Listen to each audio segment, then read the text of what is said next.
किसान कांग्रेस ने खाद बीज की कालाबाजारी, पेट्रोल डीजल की बढ़ती कीमतों और किसानों की विभिन्न समस्याओं को लेकर सरकार के खिलाफ मोर्चा खोल दिया है। किसान कांग्रेस ने राज्यपाल के नाम तहसीलदार को ज्ञापन सौंपकर तत्काल कार्रवाई की मांग की है। जुन्नारदेव में किसान कांग्रेस के पदाधिकारी और कार्यकर्ता एसडीएम कार्यालय पहुंचे, जहां उन्होंने तहसीलदार को राज्यपाल के नाम ज्ञापन सौंपा। ज्ञापन में क्षेत्र में खाद और बीज की बढ़ती कीमतों, यूरिया खाद की कथित कालाबाजारी तथा किसानों को हो रही परेशानियों का मुद्दा प्रमुखता से उठाया गया। किसान कांग्रेस नेताओं का कहना है कि प्रशासन और सरकार की लापरवाही के कारण किसानों को समय पर उचित दर पर खाद उपलब्ध नहीं हो पा रही है। उन्होंने मांग की कि किसानों के लिए नगद भुगतान पर खाद वितरण केंद्र खोले जाएं, ताकि किसानों को राहत मिल सके। ज्ञापन में पेट्रोल और डीजल की बढ़ती कीमतों पर भी चिंता व्यक्त की गई। किसान कांग्रेस का आरोप है कि बढ़ती लागत का सीधा असर खेती किसानी पर पड़ रहा है, जिससे किसानों की आर्थिक स्थिति लगातार कमजोर हो रही है। किसान कांग्रेस ने क्षेत्र में अवैध रेत खनन और सट्टा गतिविधियों पर भी रोक लगाने की मांग की है। संगठन ने चेतावनी दी है कि यदि जल्द समस्याओं का समाधान नहीं हुआ तो व्यापक जन आंदोलन किया जाएगा। इस दौरान ब्लॉक कांग्रेस अध्यक्ष ने वरिष्ठ कांग्रेस नेता और पूर्व मुख्यमंत्री कमलनाथ के राज्यसभा नहीं जाने के निर्णय पर प्रतिक्रिया देते हुए कहा कि कमलनाथ का पूरा ध्यान मध्य प्रदेश और क्षेत्र की जनता की समस्याओं के समाधान पर केंद्रित है। फिलहाल किसान कांग्रेस ने अपनी मांगों को लेकर सरकार और प्रशासन को चेतावनी दी है। अब देखना होगा कि किसानों की समस्याओं के समाधान के लिए प्रशासन क्या कदम उठाता है। JTV न्यूज के लिए जुन्नारदेव से मोहम्मद जलील की रिपोर्ट। आज का जो ज्ञापन था किन मांगों को लेकर दिया गया? आज का ज्ञापन जुन्नारदेव के किसान परेशान होकर महामहिम राज्यपाल जी के नाम पे एसडीएम महोदय के कार्यालय में दिया है। किसान भारी परेशान है। यह खाली खजाने वाली मोहन की सरकार जो किसानों से वसूली कर रही है, बड़ी बड़ी बात करती है कि किसानों की आय दुगनी करेंगे, और देखने में यह आ रहा है कि किसानों को सताने का काम लगातार भारतीय जनता पार्टी की सरकार कर रही है। डीजल के रेट बढ़ाकर जुताई के रेट बढ़ा दी, खाद बीज के रेट बढ़ा दी, और किसान परेशान हो रहा है। जुआ सट्टा चरम पर है जुन्नारदेव के अंदर। यहाँ का प्रशासन ध्यान नहीं दे रहा है। खाद की कालाबाजारी खुले रूप से चल रही। भारतीय जनता पार्टी के एजेंट और दलाल अपने धंधा चलाने के लिए खाद का अवैध व्यापार कर रहे हैं। सरकार उसका शार्टेज बनाकर इन लोगों को लाभ पहुंचाने का काम कर रही है।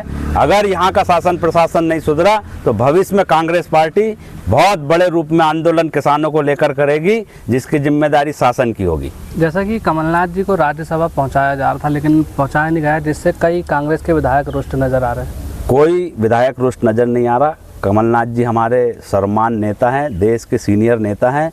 जो पार्टी का आदेश होता है उस पर वह काम करते हैं, और जो भी आगे आदेश होगा उस पर हम काम करेंगे। और हमारा प्रत्याशी जो घोषित हुआ है मीनाक्षी नटराजन जी, वह पूर्ण बहुमत से जीतकर राज्यसभा में जाएंगी। यही हमारी उनके प्रति शुभकामना। बोलो, आज किस मांग को लेकर ज्ञापन दिया गया है? देखिए, आज मैं सबसे पहले धन्यवाद देना चाहूँगा हमारे किसान भाई अभी प्रतीकात्मक रूप से आए हैं खुद के हक के लिए।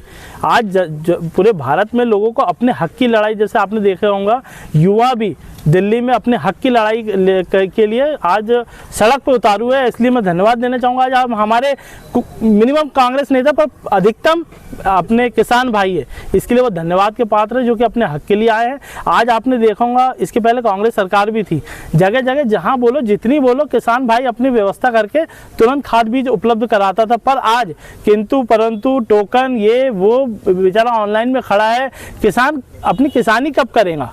आज किसान कहीं MP ऑनलाइन में खड़ा है, कहीं अपने खाद के लिए खड़ा है, कहीं बिजली के लिए खड़ा है। ये सब लाइन ही लगा के पूरा देश कतार में खड़ी कर दी है भाजपा सरकार ने।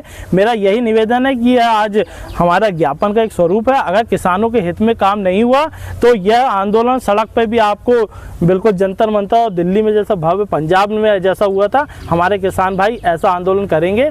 बस शासन प्रशासन और सरकार से यही निवेदन है कि हमारे किसान भाई को खाद बीज पर्याप्त समय में, और जो उसका शासकीय मूल्य है मिनिमम, ये नहीं कि आज देख रहे हो, कल हमारे भाई ने, संतोष भाई ने बोला 1300 की आज 2600 रुपये में मिल रही है। और जब उनके हक की बात आती है, जब गेहूँ मक्का और इनके जुआ जिसकी भी जब बात आती है, तो किसान उनका कोई मूल्य नहीं होता, कौड़ियों के दाम में लेती है। कहीं किसान भाई हमारा ट्रैक्टर चलाने में मजबूर हो जाता है कि उनकी कटाई के भी पैसे नहीं निकलते हैं। वर्तमान की जो भाजपा सरकार है वो किसानों पे इतनी अत्याचार कर रही है कि जिसका कोई आर पार नहीं है। किसान इतने परेशान हैं, बीच में इतने परेशान हुए कि 12 बजे रात को लाइन लगाकर लाइन में लगे रहे, फिर भी खाद नहीं मिली। मैं मोदी सरकार और मुख्यमंत्री मोहन यादव से निवेदन करता हूं कि किसानों के हित पे बात कर रही, पर किसानों के हित पे कोई बात लागू नहीं हो रही। इसलिए मैं ज़्यादा ना कहते हुए समस्या खाद को लेकर किसान आंदोलन में पधारे सभी किसान बंधुओं को मेरा नमस्कार। मैं भाजपा सरकार से निवेदन करना चाहता हूं कि किसानों के साथ दुर्व्यवहार ना किया जाए, क्योंकि 29 तारीख को जो खाद मिली वो 1950 की मिली है DAP, और 24 तारीख को जो खाद उठाया गया है किसानों ने वो 2450 की रेट में मिला गया है। 1350 की DAP 2600 रुपये में दिया जा रहा है। किसानों के साथ में ऐसा अत्याचार ना करे। मैं भाजपा सरकार से निवेदन कर रहा हूं कि ये किसानों के साथ ऐसा अत्याचार ना करे। और यूरिया भी महंगी दिया जा रहा है। यूरिया का स्टॉक यहाँ जुन्नारदेव ब्लॉक में कई लोगों के पास है, लेकिन कोई टोकन नहीं दिया जा रहा है, किसी प्रकार से किसानों को वितरण नहीं किया जा रहा। किसान लाइन लग के खड़े हुए भूखे प्यासे परेशान हो रहे हैं। धन्यवाद। JTV न्यूज से जुड़े रहने के लिए हमारी खबरों को लाइक और शेयर करें, हमारे चैनल को सब्सक्राइब करें और अपडेट रहे हर छोटी बड़ी खबरों से।